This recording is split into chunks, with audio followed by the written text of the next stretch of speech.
As the banners roll out of the machines and the vehicles get souped up with faces, logos and slogans of candidates in the running for this year's elections, campaigns hit fever pitch outside. Welcome to Kenya's electoral campaign period. A sea of colors and political sloganeering. Everybody wants to be felt, everybody wants to be seen, whether they like it. Through competition, they have to. So they have to get there and be visible. Bottom up, bottom up. Every 5 years, Africa and indeed the world is treated to the most expensive and competitive elections. We were ranked as having the second most expensive election in the world, following our 2017 election, with the cost per voter being $25 US, which is a significant amount more than other countries in the East African region. When we look at Rwanda, for example, they conducted elections at just over $1 per voter. In Uganda, it was about $4 per voter, and Tanzania at about $5 per voter. The figures spent during the campaign period are staggering, and it turns out so are the returns for those who finally clinch the seats. A beginner would spend like over 4M. The senators spent on average about $350,000 US. That's over the full campaign period between the party primaries as well as the campaign period. The women's representatives spent $228,000 US on average. And in the case of the members of the National Assembly, they spent on average $182,000 US. And they were followed by members of the County Assembly who spent roughly $31,000 US. From hiring crowds to attend rallies, printing banners, posters and billboards, as well as helicopters and vehicles, those seeking elective seats in Kenya spare no expense. Organization of rallies, making donations to groups that they go to engage with when they're campaigning. Because of course, as politicians, they can't show up empty-handed when they hold a meeting somewhere, whether it is behind the scenes or whether it is donating to a project. That process and that meeting will cost them some money. While there is security in being a member of a political party, some are opting to run independently and without the luxury of a financial war chest. I don't want to be a boss politician. We meet 48-year-old Dongi Gedhuku, a candidate for the position of a member of County Assembly on a door-to-door campaign.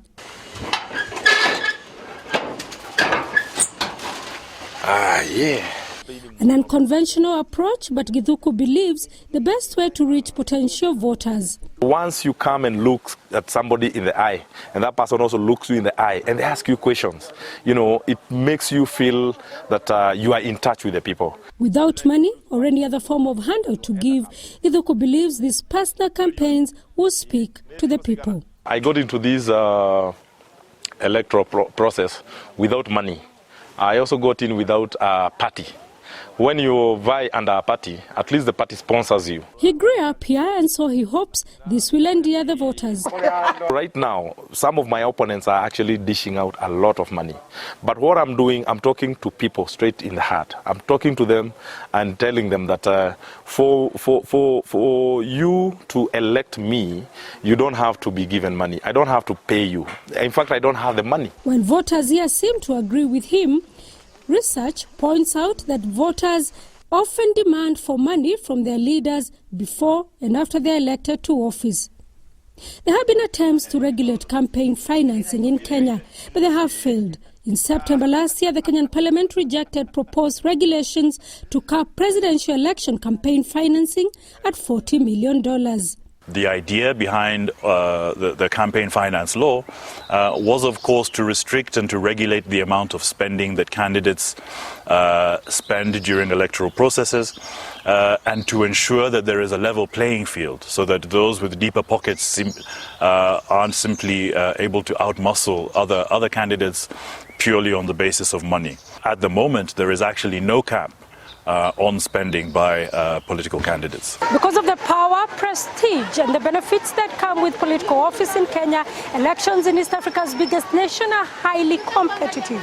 And so the more one spends in terms of a financial war chest, the more likely they are to get their political seats. Without deep pockets, many capable leaders are locked out of office.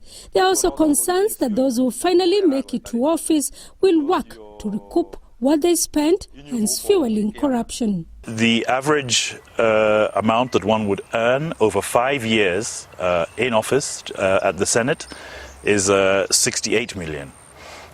So from that, or $680,000 US. So from that, you can see that it's a fairly significant amount. If you do the cost-benefit analysis, it therefore makes it worthwhile to be able to spend that and earn that kind of money over the 5-year period. So there are other allowances. And of course, don't forget, there are other opportunities that present themselves to elected members, whether it becomes in terms of tenders. I'm also telling them, if I give you money, because I could go to the bank and maybe ask for a loan, I could look for some land and sell, a piece of my land and sell and get some money, or borrow from anybody and get some money so that I come and bribe people. But this is money that I'll want to recover when I get elected. When I go into office, I'll want first and foremost to bring back all the money, meaning I will not think about the people. I will not think development. I will not think about the services that I'm supposed to bring back. So I'm also using civic education as a tool to tell people that for you to get a good leader, that person doesn't have to give you money. Back on the campaign trail, Githuku continues the uphill task of knocking on every door, confident in reaching as many voters as possible. Confident, too, that he will change the voter mentality of expecting handouts from their representatives. Sarah Kimani, SABC News in Nairobi, Kenya.